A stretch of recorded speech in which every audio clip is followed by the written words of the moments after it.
It's common to believe electric vehicles are less expensive in the long run than gas-powered cars, but that's not always the case. Owning an EV comes with some hidden costs. Here are a few tips to help you save along the way. Most EVs and plug-in hybrids in the US are eligible for tax credits. You've likely heard tax credits framed as a discount, but that's not how credits work. Some EVs are eligible for up to $7,500 in tax credit, so if you owe $7,500 or more to Uncle Sam, you can deduct up to $7,500 off your tax bill, not the car's price.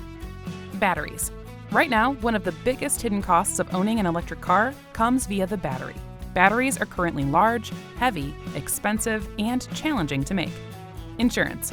EVs cost more than gasoline vehicles for a reason. They're heavier, harder to manufacture and repair, and are loaded with expensive technology. A higher price tag also means higher insurance liability, which means higher premiums. Maintenance. EVs are prized for their reliability as they lack the extra moving parts of a combustion engine. But when they need repair, they're not easily fixed. Repair work requires mechanics who specialize in highly technological vehicles and batteries, both of which can present their own unique dangers. Wear. Electric cars wear differently than gasoline-powered vehicles. Because they're typically heavier and because torque is applied immediately, you may find your EV wears through tires more quickly than a combustion vehicle.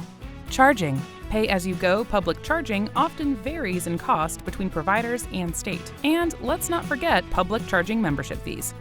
Installing home charging systems. If you live in an area with few public chargers, installing a home system may be tempting, but it does come with an upfront cost. Electricity costs. Charging your electric vehicle at home will come with a cost, though it's much cheaper than public charging. Still, both can be inexpensive in comparison with fueling gas-powered vehicles. Learn more at Capital One's Auto Learning Center.